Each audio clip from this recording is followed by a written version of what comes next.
morning and welcome to the City Council Transportation Committee. First ever hearing on applications technology and its important impact on the taxis and for-hire service industry. I'm Dennis Rodriguez, the chair of this committee, and first let me recognize my colleagues here, Councilmember Meera and Councilmember NYTWA. Today the committee very much looks forward to hearing more about the app-based technology is reshaping how the app-based technology is reshaping the taxi and for-hire vehicle industry in our city. The world of for-hire service in New York is, to say the least, a complicated one. Even the most experienced industry expert can have trouble navigating and understanding the various sectors of our network. Understanding the intricate difference between yellow taxi, green cars, black cars, and livery cars, as well as interactions among the many stakeholders, including drivers, base owners, medallion owners, leasing agents, insurance companies, vehicles manufacturers, and of course, consumers, can be difficult to fully grasp. That's one big reason why the introduction of smartphone-based taxi services has been incredibly impactful in New York City. As we look to blend the old and the new, we must do so with a strong focus on fairness, quality service, and the new. We must do so with a strong focus on fairness, quality service, safety, and equity of regulation. Today's hearing is an opportunity for us to begin to learn more about the impact that those technologies have had across the various sectors of the industry and across our communities. We need to hear from all stakeholders so that we can make the most informed decision possible about how to adjust to the changing realities that these new technologies have brought to us. The laws and regulations that govern the taxi and for-hire service industry in New York were often written for a different era, and I, with the support of the Speaker, Melissa Margarito, my colleague at the Council, and of course working with the administration, are committed to updating those laws and regulations to reflect the new realities of today. However, we should do so with a sincere appreciation for the thousands of hardworking men and women who have built the robust taxi, livery, and black car system that has served New Yorkers for decades. Many New York stories are rooted in the taxi and livery industry. Immigrants from countries and continents around the world able to get a start driving a taxi or livery car, able to support their families and put themselves through a school and some through hard work, even being able to build successful small business with the chance to own their own vehicle, medallion, or base, and invest in the future. The industry has helped so many people gain a foothold in New York on their way to the American dream, including one who is sitting before you today, chairing this committee. As a proud former livery driver, but also as a former teacher and as an elected official, I believe it is important that as change comes to the industry, everyone must be treated the same. Competition and innovation are the basics of what makes our city great. We welcome new ideas and new tools that promise to make transportation better within our city. New Yorkers and visitors alike need and deserve quality taxi and for-hire services that is safe, efficient, affordable, and that serves all boroughs of our city. I truly believe that the great technology progress occurring in this field can be a win-win situation for everyone. That's why today we can begin to gain some insight into the best way to blend the old and the new to create a better for-hire industry. But again, everyone must be subject to the same set of regulations. Of course, we have many serious questions that need to be addressed as we move forward into what is a new landscape for all players in this industry. Many new companies operating in New York City are facing legal challenges around the country for failing to adhere to local requirements. Here in our nation's largest city, we set the example. That type of behavior will not be tolerated in New York City. All companies must abide by not only the letter of the law, but the spirit of those regulations, whether they are a multi-billion-dollar international corporation or a local family-owned business. Equity and maintaining a level playing field are essential to ensuring a system that treats drivers, base owners, and the riding public fairly. While the smartphone applications have offered customers more choices, they have also brought their fair share of controversy. Some claim that companies are not offering wheelchair accessible service through their applications, denying thousands of New Yorkers accessible service. In the same light, some media reports have claimed that the TLC advertising rules are not being properly followed by everyone. Even more disturbingly, we heard of accounts of company employees improperly tracking and monitoring passengers, violating the passengers' privacy without consent. There have been allegations of threat to a smear reporter who voiced concern about company practice and campaigns to sabotage other services by booking and canceling trips. I want to be clear here today that we expect much more of the creators of our future. We expect good corporation citizens in this city, and this committee will work to ensure that those responsible for bad behavior are held responsible and that regulations demand accountability from all players. Furthermore, we cannot forget the incredible impact the e-hail industry has had on the yellow and green taxi industry. Just last week, the New York Times reported that while the value of taxi medallions was dropping significantly since 2013, the city has reported flat prices. Taxi medallion sales not only impact the lives of the owners and drivers, but the city's budget. The committee seeks to get a full understanding of the details around the medallion sales in order to correct this discrepancy and be fully informed of this issue. Our taxi and hire industry touches the lives of millions of New Yorkers. We need to make sure that every neighborhood across the 5 boroughs receive the service it needs and deserves. Drivers must be treated and compensated fairly and customer privacy protected. All of these and more are matters of great concern to the Council, and we look forward to hearing from you today about the way in which you believe we can best both maintain and improve New York City's taxis and for-hire service. I look forward to discussing all of this at today's hearing, and I would like to thank everyone here for being with us today. In particular, our TLC Chair, Meera Joshi. I now ask our committee council to administer the affirmation and then invite the Chairman of TLC to deliver the opening statement.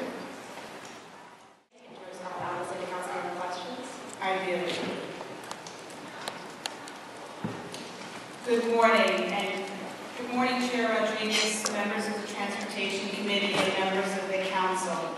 I am Meera Joshi, Commissioner and Chair of the New York City Taxi Limousine Commission.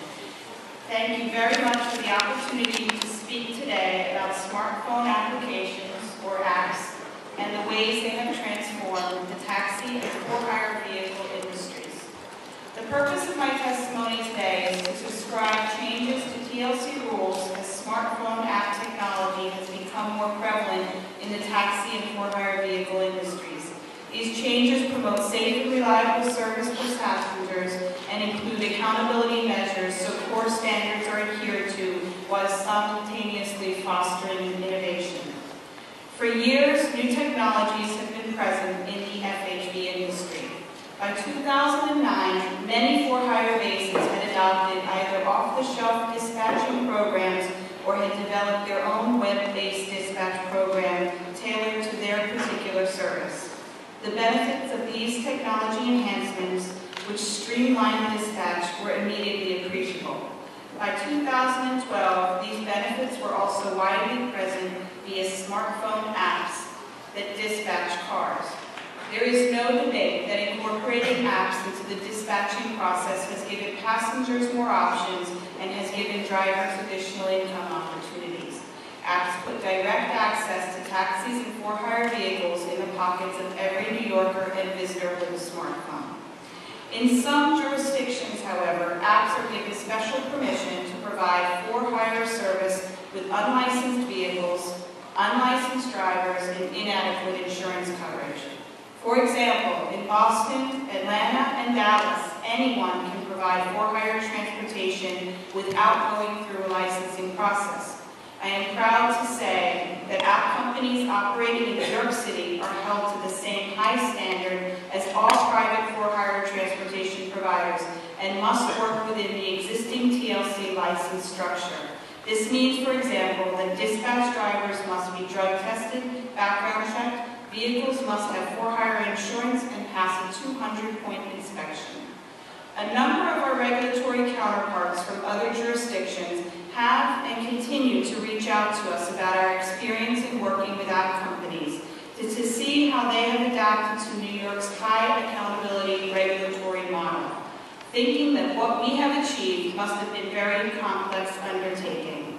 We tell them that while navigating these new orders involves some complexities and challenges and headaches, the basic approach is a simple one. If you're going to operate in New York City, the safety, accountability, and consumer protections must be there, and our licensing process provides for this.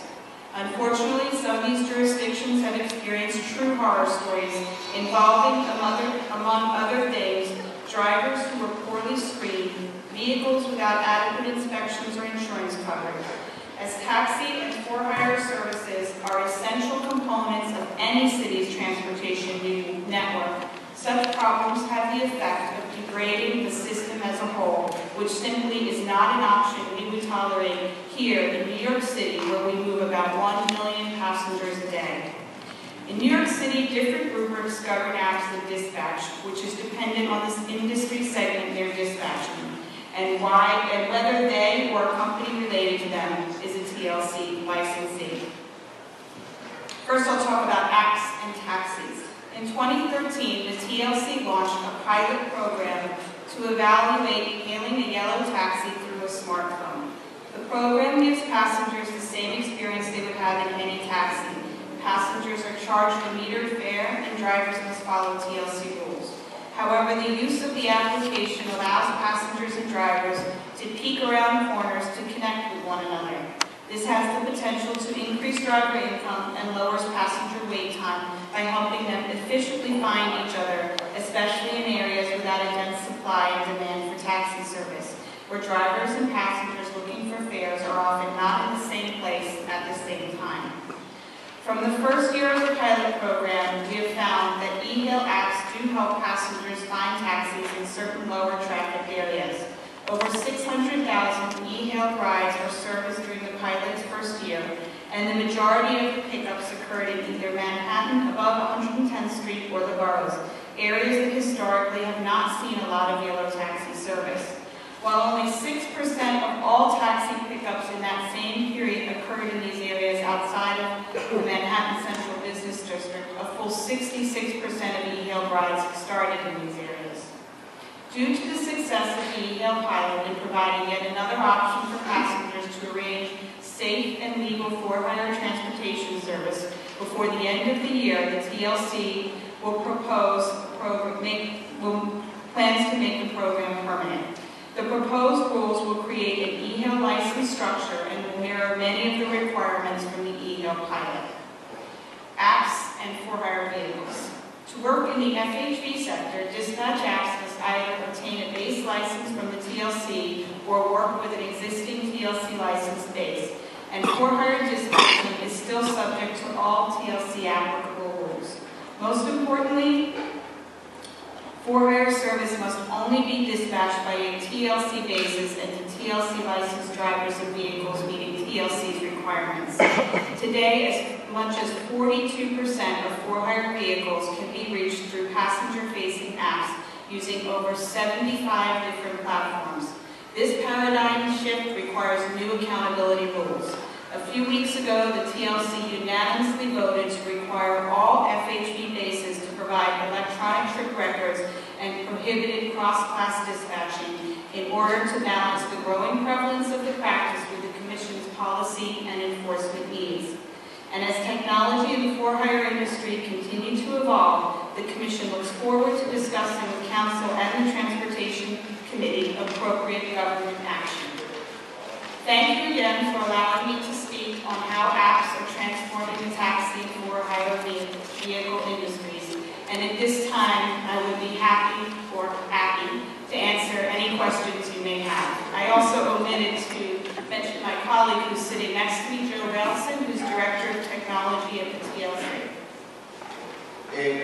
First of all, the TLC pull out the labor-based agreement that it wasn't scheduled to be voted in the last section. I will now be getting into the pro and con of that base agreement. What I would say, as everyone also knows, I have introduced legislation to create a labor-based agreement, and we just would like to continue conversation with the administration on that particular rule that now we are looking at the possibility to move on as a local law. My first question is about, is the TLC considering any action to ensure that privacy of passengers using apps is respected? Our current rules prohibit the abuse of passenger information, either under rules that prohibit harassment or rules that prohibit conduct against the best interest of the public. So we have and continuously review any and all allegations of misuse of passenger data, because it would fall under our rules and can be, if proven, would be a violation. And we take appropriate penalty action if it's warranted, and that can amount to fines, suspension, and ultimately revocation. Have you received any complaint on that? And you saw like how big seriously is the problem and how has TLC act on enforcement? So there's really two components to your question. We receive lots of complaints from consumers, and in order not to create a chilling effect, because we don't want to discourage people from filing complaints, we don't discuss until we're final with our review and a summons is issued, the results of those. But we do receive complaints every day, and some of them have to do with harassment and abuse of conduct that is against the best interest of the public, and we vigorously investigate those and take action. And on a broader, which is the second part of your question, on a broader perspective, there is work to be done on accountability and apps in the FHV world, and there are, I think, measures that can be taken by the TLC to improve passenger trust in information that apps have privy to them because of the volume of trip records they have. And the number on the TLC side that show the prices of flight? Sure. I think you mentioned something in your intro which I think so appropriately fits almost any issue with the for-hire vehicle world and taxi world, that it's complex. So there's many, many facts for any one situation. And some of the background facts that were omitted from the publicity is, number one, the raw data on actual transactions is published every month. Number two, the number and volume of transactions is very low, and it's very difficult to say there is a correct way to find an average. There's probably about 450 full asset transfers between 2011 and today, and that is not a large universe of transfers to draw conclusions from. And those transfers are not all equal. Some of them are full assets,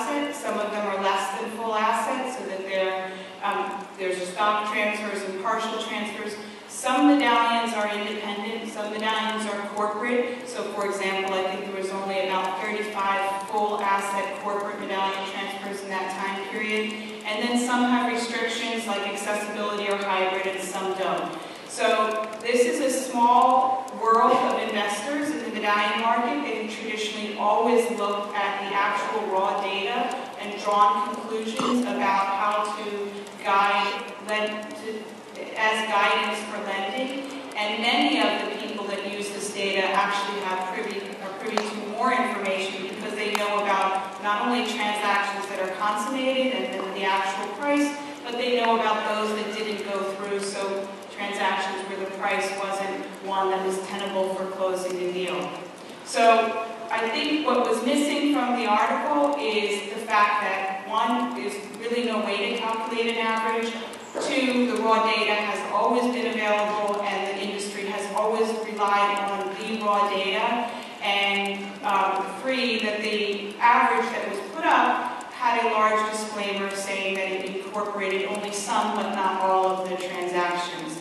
And that was a practice that had been in place since about 1980. We have recently pulled that average down because, as I started out by saying, the average, there is no correct way to determine an average when you have such a low volume and you're comparing things that are very different. And before I ask the other few questions that my colleague wants to, re-elaborate what I said at the beginning, we are open and we work with anyone that has new idea. We are open for changes. We believe that change is always good. We believe that we always have to be thinking about the consumer. We believe that we live in a world where technology is bringing positive changes. So all those questions, all those concerns that we have is with the spirit on correcting an area where we feel that still everyone has to be adjusted so that everyone follow the same rule. So again, like we will hear after the commissioner testimony from both Uber and Lyft. And we would like to hear from them their testimony. How is that they see that they are contributing to providing better services to our city. It's nothing against those bases and other that are in the field, other that will come in the future, but it's more about looking for area where we feel from our end at the council that we think that still we should be looking to make some changes. And I just want to comment on that. The TLC recently passed, and I referred to it in my testimony, a requirement that all FHV bases provide electronically trip records. And I think that is a tremendous step in the right direction. We have that information on the taxi side, and the day has come where we need that information on the FHV side, not only for enforcement, but for informed policy making, which is something you referred to in your introduction as well. As we navigate the waters of how to build a regulatory structure that allows technology to thrive but provides protection, we can't do that in a vacuum. We need to know the volume of trips, and we need to know the locations of those trips so that we can better govern for our city. Thank you.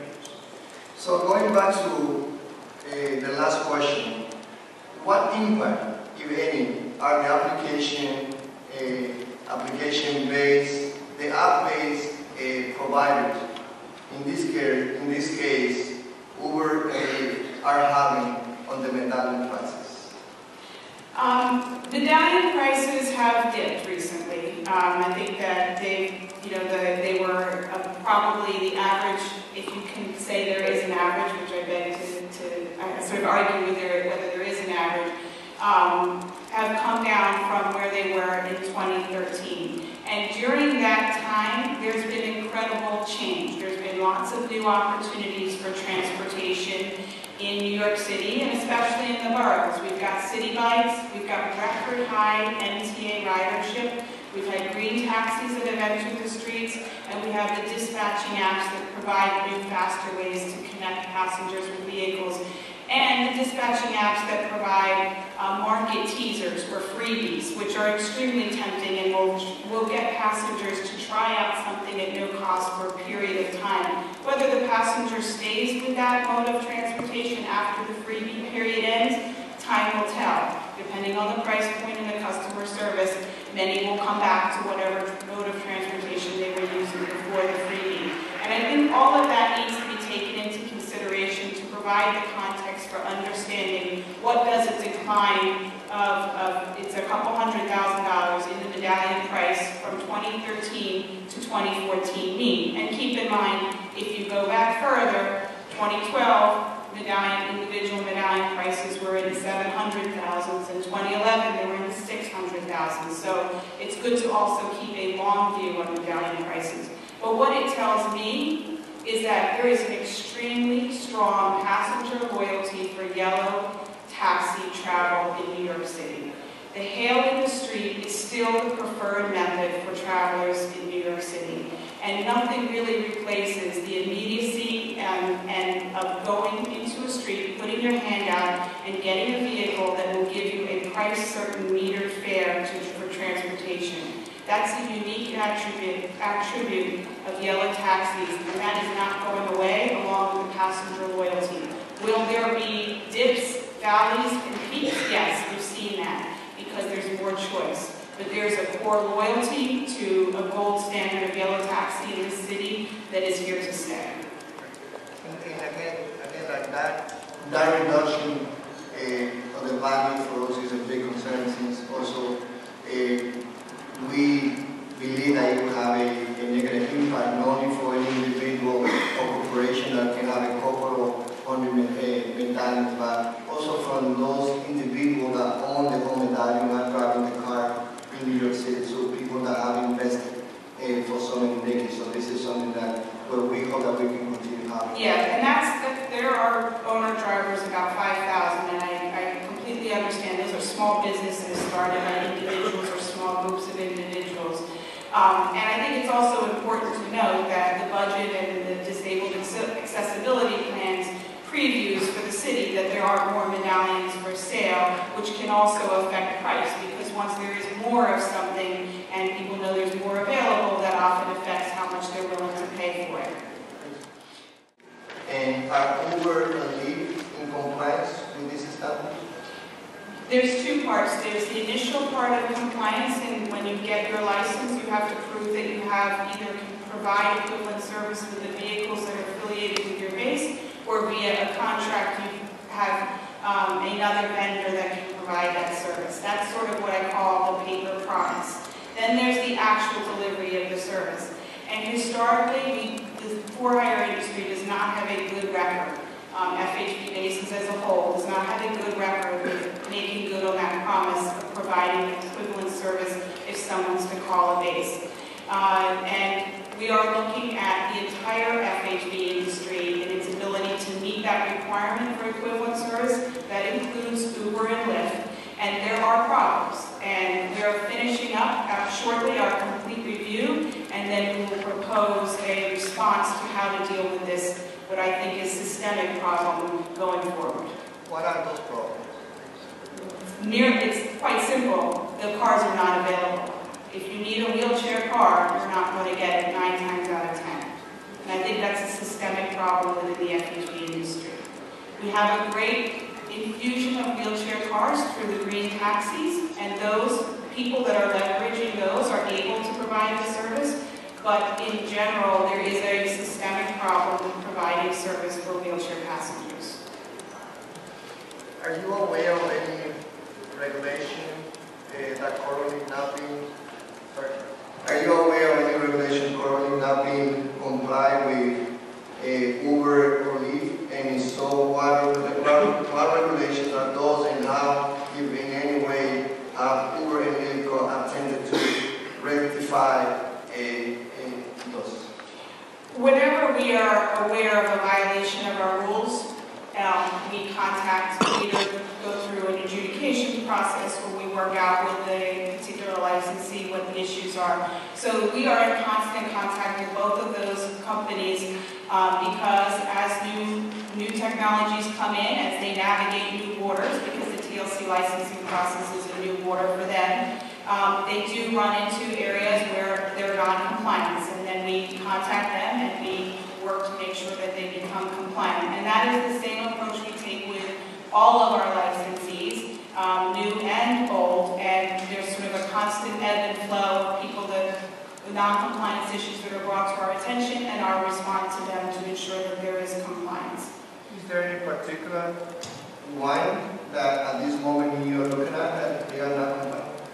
As I said earlier, we generally, until things manifest themselves in the form of a public document, such as a summons, we don't discuss them. But there are current enforcement efforts that relate to the companies that you mentioned. What program or system are currently in place to oversee and investigate the compliance of new companies to current regulations? We have a USB, the Uniforms our Enforcement Bureau, which is really comprised of two components, and we've worked hard with both of these components to bring them up to speed on how to enforce new technologies. One is our adjudications, and they take in consumer complaints, they investigate the consumer complaints, and then they prosecute cases against our licensees. And they are up to speed on new technologies. They work closely with Joe Rowson, our Director of Technology, so they know what our new rules are applicable and when to spot violations. And our enforcement is not just a boots on the ground enforcement team. Our inspectors are skilled in using app-based car services so that they can bring our enforcement to the next level. We do undercover operations in the street for illegal hails. We do the same thing using smartphones. What are the contributions that you have seen that Uber and Lyft have made to the industry? So that I can get my last question with Oscar. To prove myself as being a tag of the new company I work on, as I say, anyone, it's all about correcting area where we can do better. I think it would be a misnomer to say that a contribution has been provided by one company or another. There's been a groundswell of new technologies, and as I mentioned earlier, some get headlines, some don't. But there's over 75 different platforms people are using for app-based technology, and as a whole, that entire group has brought an extremely valuable contribution to the riding public. Thank you. Councilmember Webb? Complaints that we get a lot from the car services, the cab drivers in general, is the leveling of the playing field. That seems to be the issue that comes up over and over again. That they feel that the app technology sort of can work around the rules, why they have to follow very strict rules by the TLC.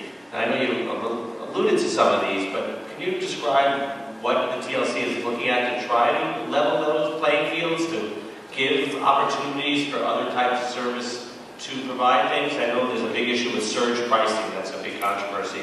And I know Councilman Greenfield has a thing in Brooklyn, so I don't know if he'll be here to talk about his bill. But the concept of surge pricing, is that something that you're considering for New York City taxis in general? Or the idea of accessibility and inspections and all that? I mean, is there talk about trying to change the playing field a little bit? Definitely, and I think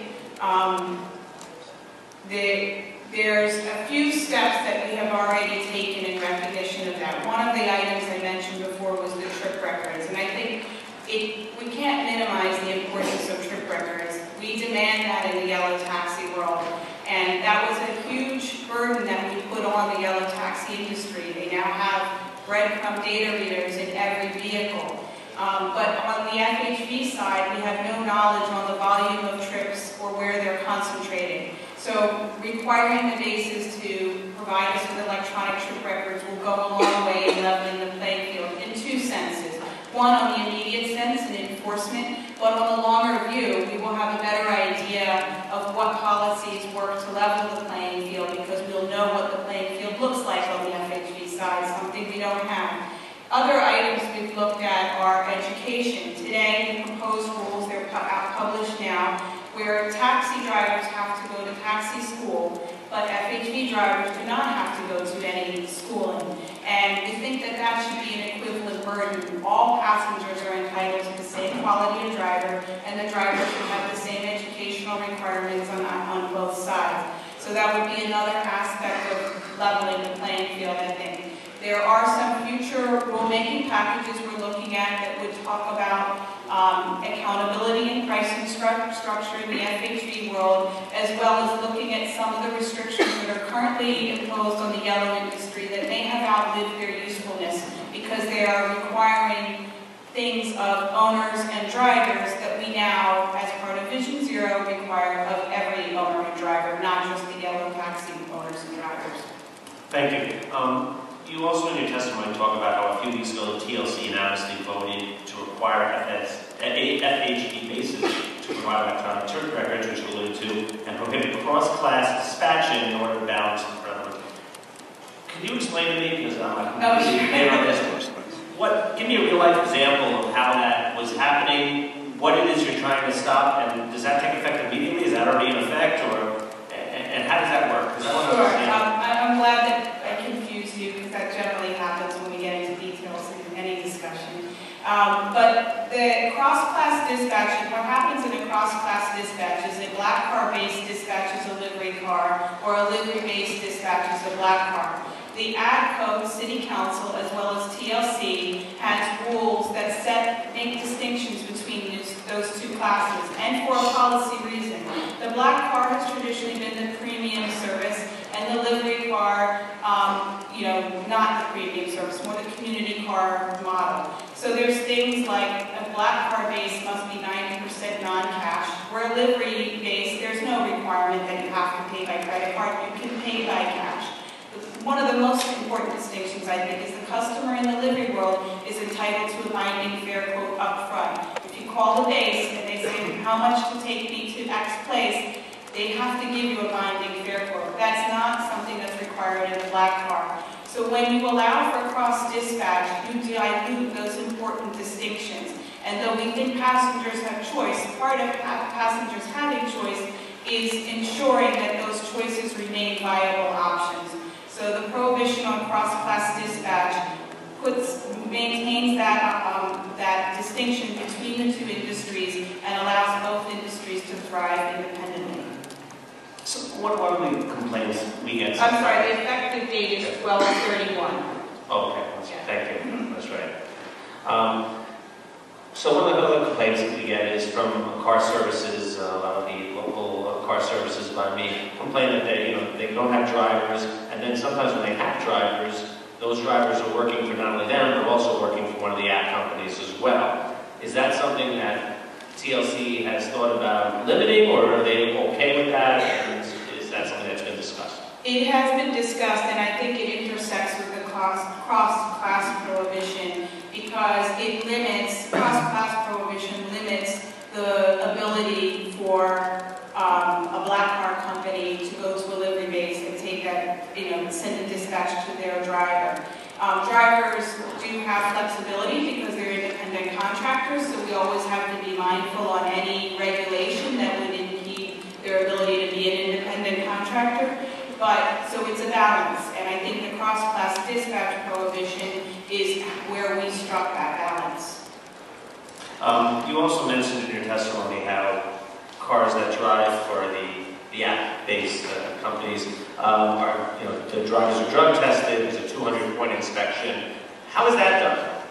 They are TLC licensed vehicles, so they go through the same pack-up licensing process that any other livery black car would do. So someone who's driving for Uber or Lyft or one of their cars, and that was under the impression it's their own cars, these drivers' own cars, they have to go to TLC and get that car inspected or to start driving? Yes. That been around a long time that are feeling like they don't have a fair competition here, and I'd like to see us work to try to level that playing field, to try to make it fair for everyone else without stifling the ability of new technology to come in to make it better for consumers. Thank you. You're welcome. Thank you very much, Mr. Chairman and Chair Joshi. I just wanted to start off by saying that I fully agree with you that passengers are entitled to the same quality of driver no matter who's showing up to pick them up. And I will tell you that I, last weekend, used Uber in Boston. Since you noted it in your testimony, I will say that it did, while it got me where I needed to go quickly, there was no indication of the city of Boston that I could find. And I agree that in New York City we have and need to have a higher standard, and I think that that's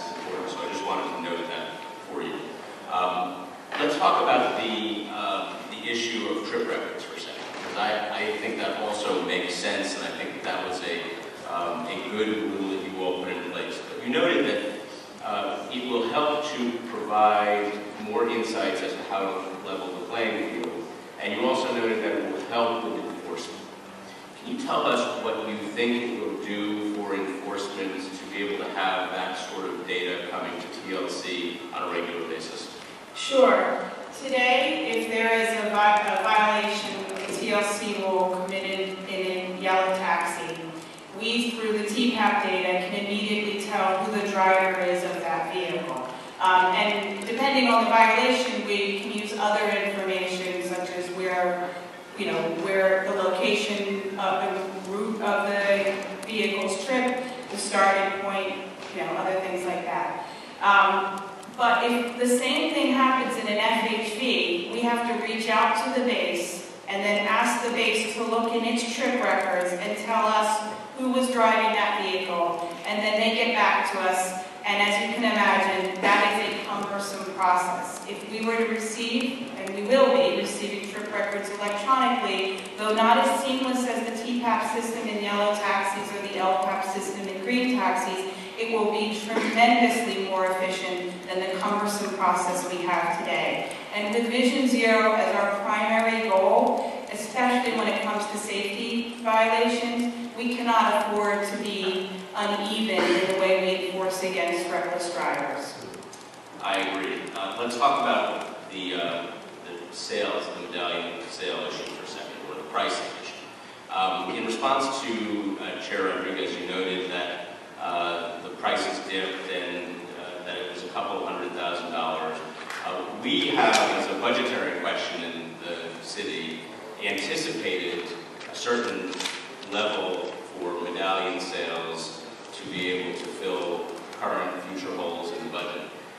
It feels to me, at least from the numbers that were presented in the New York Times article from November 27, that going from $1.3 million, you can tell us if this is accurate, down to $872,000 is a small dip, or whether this is, as the article cites in its headline, whether this is whether these prices are plummeting. What are those numbers right? First of all, it's really difficult to draw conclusions from the data that are definitive. So, for example, I brought a lot of the actual monthlies for you, so you can see, is it really 1.3 to 872? I'm just looking at the top one here, and I see in January 2014 sales that range for individual medallions between 1.5 and 920. As the year goes on, I see sales that range between 875 and 1 million in 1 month. So it is difficult to say that that depiction of 1.3 to 872 is an actual factually accurate characterization. But I don't disagree that as of late, the transactions that have come in have had a lower range than they have had in months prior. And it does mean an awful lot to the city and to the citizens of the city who benefit from a robust budget, that the medallion value stays strong, which is why we are taking efforts to, people call it level the playing field. I think it's more about providing broader protection for drivers and consumers. And also, the planned medallion sales are always based on an upset price, and that is the price that's generally what the budget is pegged to. okay.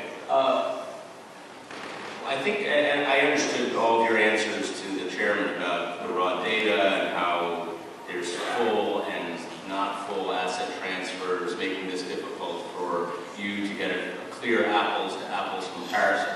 But I do think that it's important for us to be able to have real clarity as to how we are anticipating, for budgetary purposes, what is going on and what we can rely on, if any. Because with the growth that you described and the number of for-hire vehicles that are dispatched using apps, and with the presence of yellow taxis, which will have a more permanent, electronically beacon, opportunity. Let's fast forward 5 years from now. So now we're in 2019. Right. What do you think we will be seeing out there as New York City customers when we're thinking about hailing a taxi? Do you think that what behaviors do you think will have changed in the next 5 years, and what do you predict will be the use of apps versus the use of street hails? I'm sure you've thought about this, so tell us what you can predict. I'm going to give you my overview, but also Joe Rouse can give some of the details of our report from our year-long e-hail pilot, which was just in yellow taxis. In 2019, you'll see a yellow fleet that is much more accessible, providing service to a group of New York visitors and residents who formerly could not get that service. You'll also see what you see today, a very strong hail culture, people still using their hand to get a yellow taxi. But with the permanent e-hail rulemaking, the added extra of also being able to use your smartphone, I think will be more robust than we actually saw in the pilot, because people will have, it will be part of their regular experience with a taxi instead of something new. We've got new entrants into that market who I'm sure will work well with the drivers and with the passengers to promote the benefits of it, which I think is almost the best of both worlds. You get the advantage of hailing a taxi through your phone, as well as the advantage of price certainty, a metered fare that will not change unless there's government process. So I think what you'll see in 2019 is I know you'll see much more accessible vehicles. You'll see more robust e-hail, but it certainly will not supplant the mainstay of the yellow taxi industry, which is the hailing the street. And I'll turn it over actually to Joe, who might, if you're interested, give you some of the statistics that we gathered from our year-long e-hail pilot.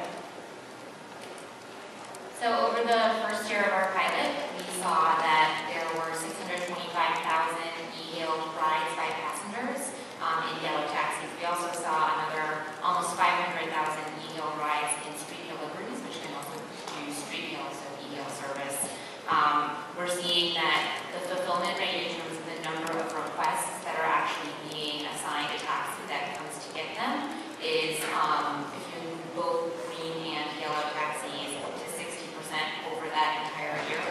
And we're seeing 325,000 passenger users attempted to even get a taxi or a taxi using an e-hail app, and that accounted for 2.5 million requests. So I think there's definitely some demand there, and once we have permanent rules, that will kind of fill in some certainty around the fact that e-hail is here to stay, and I think we could definitely see more adoption as those become known. Thank you. I have just one last question, and I appreciate the chairman for giving me the last question. And by way of clarification, the e-hail for the yellows, it's not an arrangement like you see with the for-hire vehicles. It's just a beacon. Is that correct? Correct. Okay. Okay. So here's my last question, and it has to do with the follow-up from what Councilman Webber asked you on the cross-class dispatching and how that relates to independent contractors. Because I understand that there are specific rules for liveries and there are specific rules for black cars. The TLC's recent action prohibits cross-class dispatching. So if you are a black car base, you may not dispatch a driver who is affiliated with a livery base. So if you are an independent contractor in that instance, and you are making a choice as to whether you are affiliating with the livery or with the black car base, but you cannot jump between the two. Is that correct? You have the freedom to jump and work for multiple bases within your class, but you cannot accept across classes. I see. So if you are, so you're either a livery driver or a black car driver, and if you're a black car driver, you can accept calls from the various opportunities, whether Ubers or Lyfts or other black cars, and with the liveries, you could, if you're with the 6s or the 7s or whoever, you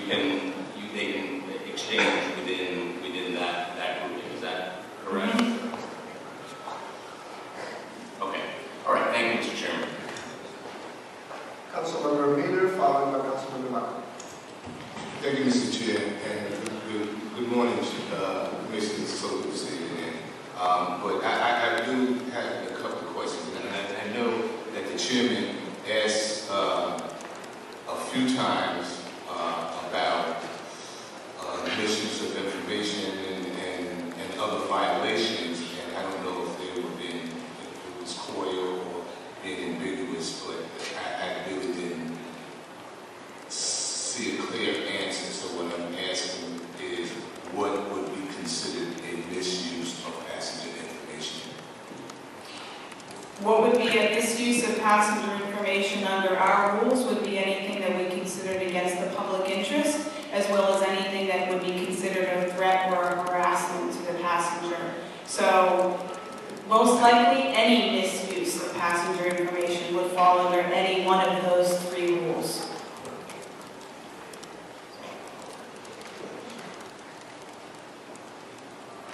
Would they be allowed to give that information to some other third party?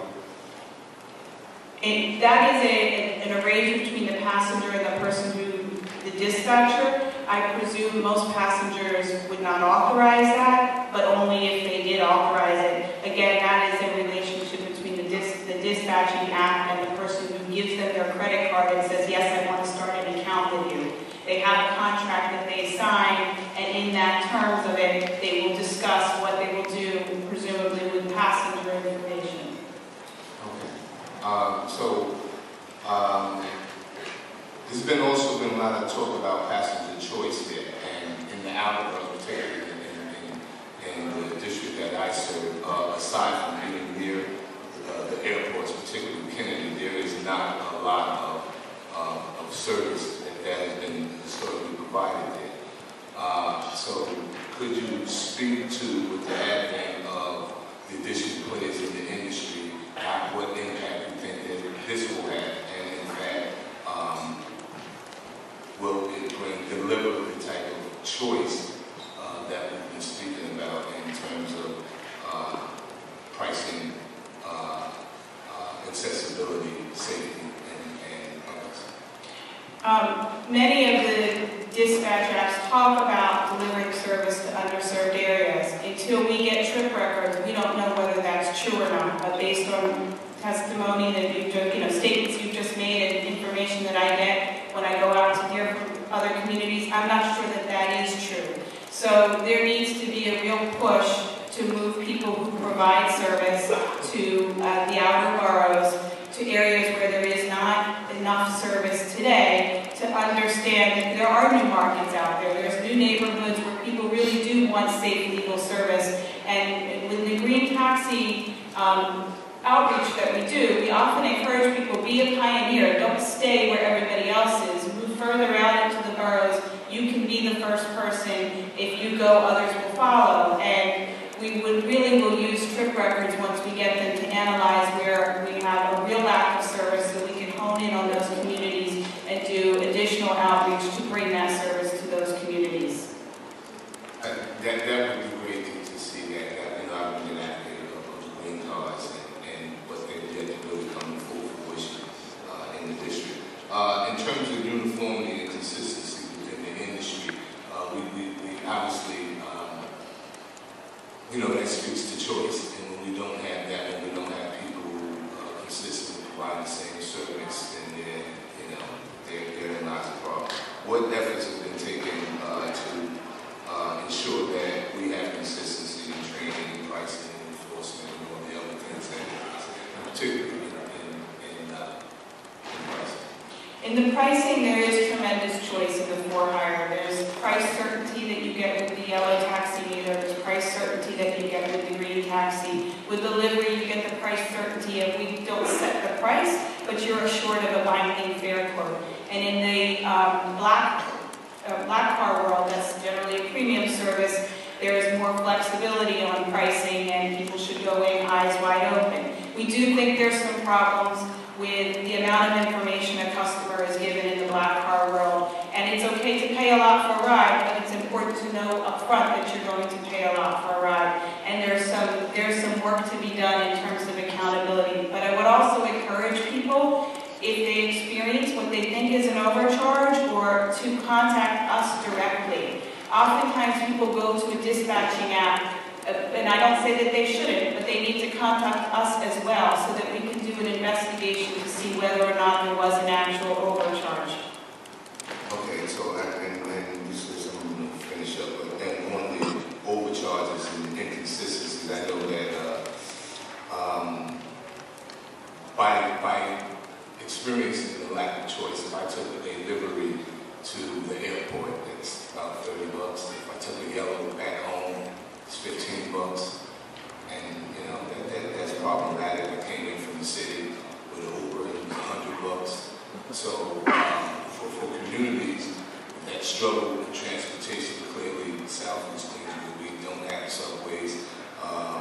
You know, I find that we're being exploited, and I think that we have a responsibility across the board to ensure that there is consistency, and in particular as it pertains to enforcement around pricing. So I would hope that at the end of the day that that this will get us in the right direction towards achieving.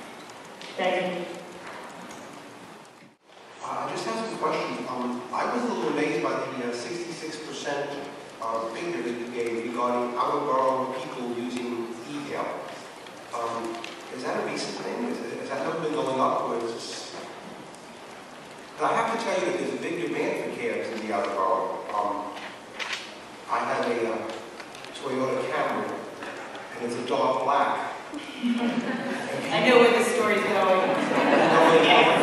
I am constantly... Don't pick up anybody. No, I've always been hailed in my own district.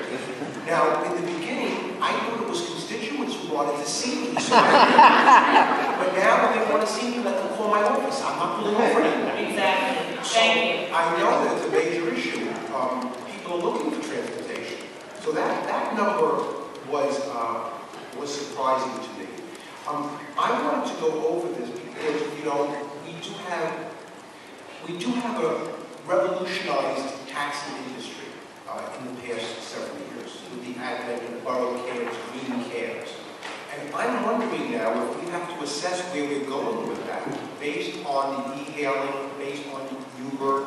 Are we assessing how many more green permits we will be giving out based on people in the outer boroughs using various types of cab services or access to cabs? I'd like to know, we didn't know this 3 or 4 years ago when this whole issue arose here as a council, in which the administration at that time took to Albany to get a package that they wanted. So my only question to you is, are we reassessing future borough programmatic programmatic changes based on this? We looked at the greens and we looked at these things. In the hail law, there's a checks and balances system. There needs to be a market analysis a year after the window opens for any wave.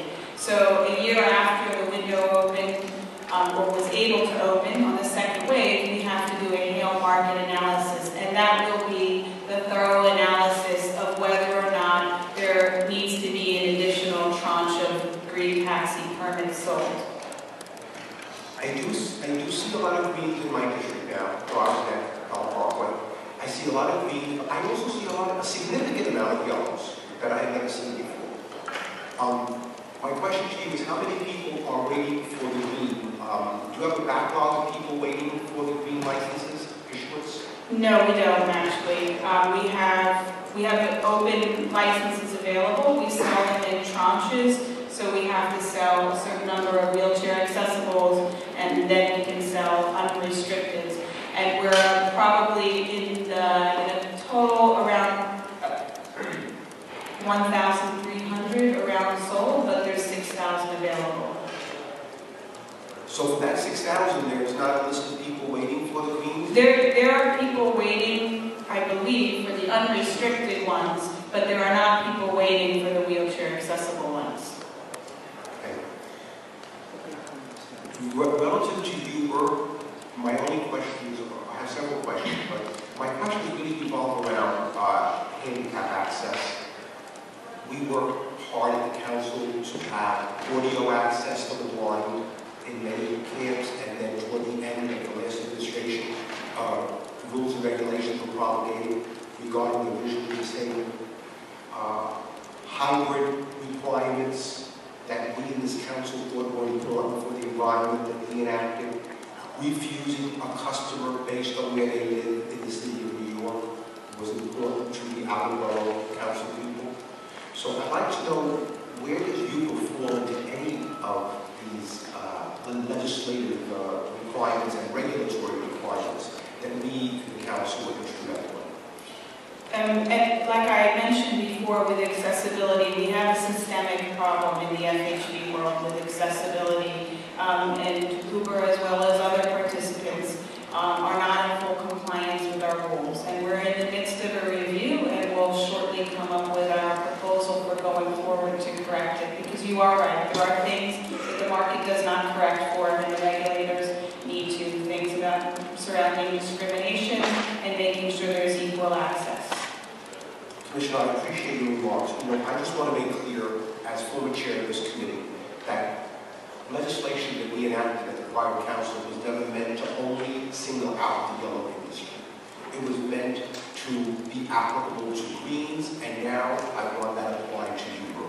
If there has to be legislation that we have to introduce, I would be glad to work with the chair of this committee.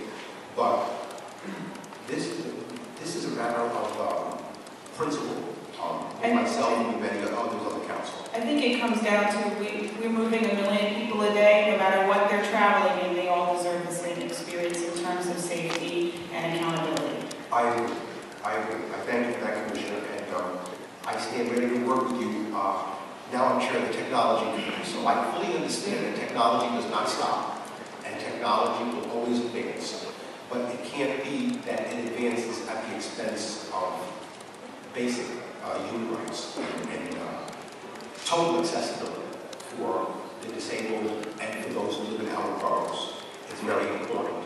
And the hybrid issue, I did feel that the last administration originally emphasized hybrids and then the emphasis was taken off. Yet, if we're talking about climate change and what we can do, I think that hybrids are important to emphasize as we go forward. And I would ask for your permission. Your support about it. One last thing, the MTA surcharge, is that on the fare of the Uber pickups? Is that on the fare? Currently, it is not. It is not. Well, that It's not on any FHB trip. It's only on green taxis and yellow taxis. All right, well, this again, and my colleague Daniel Rodman did bring up something I was going to bring up, but long term, my concern also has to be from a revenue perspective for the city of New York. And the MTA surcharge is something that applies to some, but not others. That's something that, again, may be a matter for the state to take up legislatively, but maybe there has to be clarity on that issue also. There's definitely an inequity there. Thank you, Commissioner. Councilman Meera. Thank you, Chair. This is right. All right. Good afternoon. Hello. I'm glad you guys are here. Just wanted to speak to equal access, discrimination, safety, and accountability, all things that my colleague, Councilmember Joshi, mentioned. I do want to say, I live in Williamsburg. I'm in Manhattan. To try to go to Brooklyn is almost impossible in a yellow cab. But all these green cabs are empty. They can't pick me up to take me over the bridge. But it would be more than happy to do. So just want you guys to look at least near bridge access. Because there are empty taxis going across the bridge non-stop.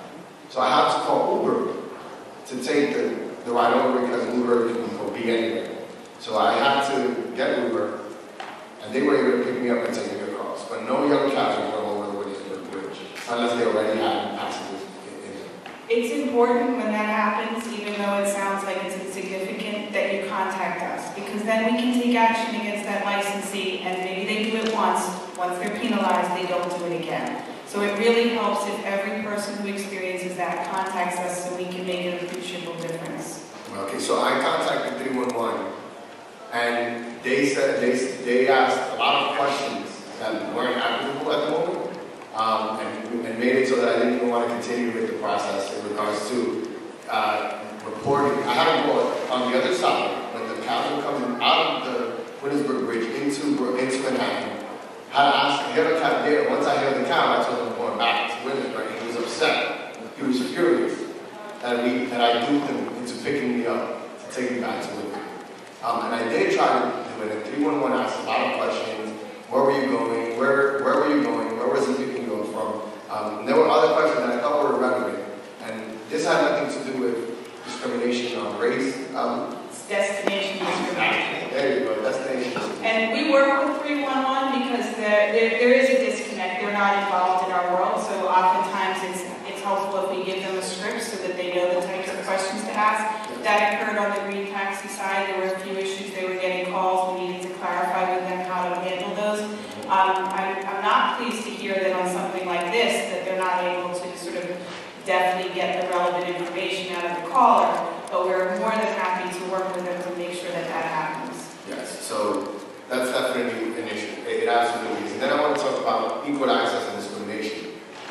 When I go on Uber and I try to get a vehicle, they don't really ask who I am. The cab that's closest to me just comes and picks me up and I get inside the car. That doesn't happen with yellow cabs at all. My race is still an issue. I believe it takes me forever to try to get a yellow cab. It just won't stop. Even sometimes when I'm wearing a suit and tie, doesn't help. So I believe they assume I'm going somewhere in our boroughs, so it could be still destination discrimination, but I do think there's still some issues regarding race that we have to address where in Uber, I don't believe they discriminate because they just pick me up and I click my app, the closest vehicle comes to me. So those are two things that I do think that can be an advantage regarding apps. If you click it, they have to pick you up. They can't discriminate, I guess. So if we could work that out and make sure that's something that we're taking into account as to being more open to app hire vehicles, I think it's something we need to look at. And that's one of the benefits of e-hailing taxi. You get that booking online, the booking over the phone where the driver doesn't see you, so if they have a tendency to discriminate, that mitigates against that. And we're also working with NYTWA company to do an in-taxi PSA that talks about discrimination. Now that obviously is going to get passengers that are already in the cab, but the driver's going to hear that PSA playing as well, and I think it will raise public awareness and hopefully will encourage more people to complain in person. That would be great if there was a system to complain more freely. But I also want to say that the experience that a lot of, especially young men of color, again, with yellow cabs has made it so that they don't even attempt to get into those cabs. It's not even an issue. So it's about building a relationship with the yellow cabs all over again to allow us to feel that it's something that is accessible to us. Because at this moment, even now, it's impossible, or it's tough. It's tough. It's not impossible. So I just wanted to bring that to your attention. I think it's an issue that I think not that e-hail would mean that I would use a yellow cab to an app. It's just that experience with the yellow cabs. I don't want to even give them my business because of my experiences that I've had with them. So I move on to other means, which are required vehicles. I just want to give you my experience on that, why I advocate to continue the online and mobile app vehicles. And I also have a lot of family members that are doing both things. I also wanted to ask, do the taxis that use an app have insurance with TLC? Yes, they have to meet the minimum. Do bases have insurance? Yes. Why do bases have insurance if the cars have insurance? They have a separate, it's insuring against different liabilities. So what liability does a cab gets into an accident or a crash, and they have to pay someone after court or after hearing? The driver pays that and their insurance pays that. What does the base pay in that situation? It depends on the scenario, and I might defer to my general counsel who's sitting here. It depends if you're talking about a yellow taxi in a garage or a livery car in a base. I'm talking about a livery car. A livery car in a base. If there's an accident, it will go, there's several layers of insurance, and Chris Wilson will jump in if I get this wrong, but there's a workers' comp level of insurance, and then there's the vehicle insurance. And the workers' comp comes from the base? The workers' comp is if it's an independent, the vehicle owner, the vehicle owner only pays workers' comp. So there are certain drivers that are covered under a fund that provides whatever that fund's version of workers'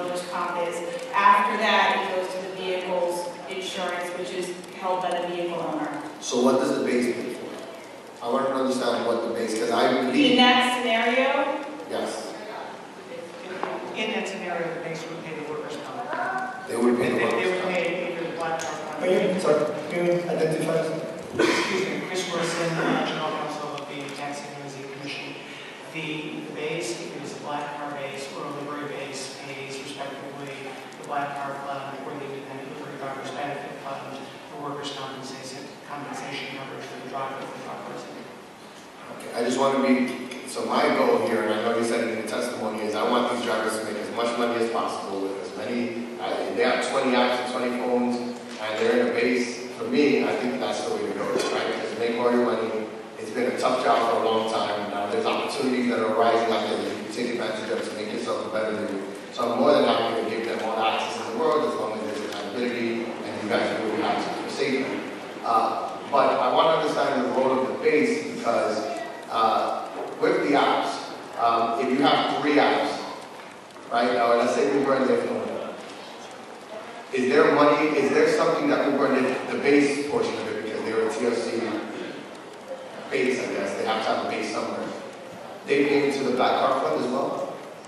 yeah, they'll pay it on a per trip basis for every trip they dispatch. Okay. So I don't think that this is the hearing for that exactly what I'm trying to get to, but I do want to say we have to make this, and I would like for us to make this an environment where the drivers have access to as many opportunities as possible as long as they're being safe. And the counterpoint, the regulations are there, but I want this to be a location or an area where we have as much access to transportation as possible, especially for communities of color that have been traditionally discriminated against when it comes to yellow cabs specifically. But thank you guys. Thank you. When it comes to the insurance, following on a Councilmember Reynoso's question, is everything taken care when it comes to the rule that the TLC border will be in effect on December 31st, right? December 31st. The last rules will be Yeah. on December 31st. So until December 31st, that's the day, right? December. Yes. So until December 31st, we do have cross services where a livery taxi and green car, they've been using Uber application, right? Yes. And after December 31st, with a rule, since Uber and Lyft is a black car, a livery and green car, they will not be using Uber and Lyft application. Uber is also an e-hail participant, so if a green car is using it for e-hail only, that's not payment, that means the customer pays by the meter, then they will still accept e-hails because that is akin to a hail on the street. But if they're traditional dispatches where the price is not quoted up front and it's not on the meter, they will not be able to do that because they're black car based, so they would be dispatching a livery car. But it could be that Uber will continue working, providing application to the livery and green car. In e-hail. Yeah, application. Yes. Right. Which is something that, again, is a major concern that I have. I believe that in a city where we have 53 million tourists coming every year, there's enough market for everyone to do well. From the yellow to do good, for the black card to do good, and for the new company to do good. I believe that the creation and the development of the livery and the green card has been taking so many decades for so many hard working class people to be on business. And as I said from the beginning, I hope that we can work together so that we can have a clear definition who get into which area, who will continue into the black card, who will continue into the green and yellow, and who will continue working through the application. I know that there have been many conversations with Uber in the administration, and important progress has been taking place. And the way Uber and Lyft is working right now is completely different from how they started coming to the city. And I just hope again that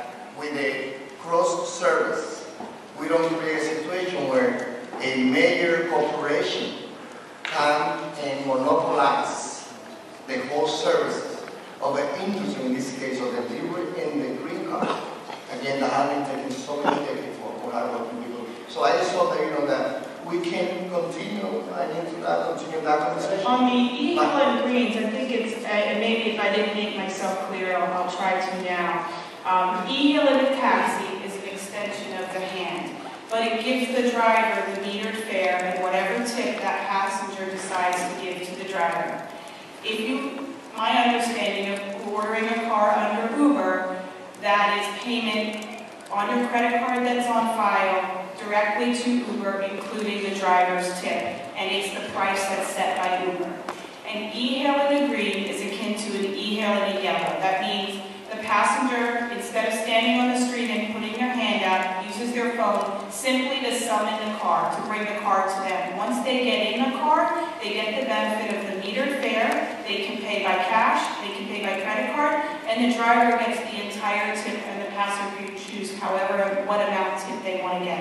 So it preserves the tradition of hail and the hallmarks of hail travel with the meter and the passenger choice, but it allows those two to connect quickly.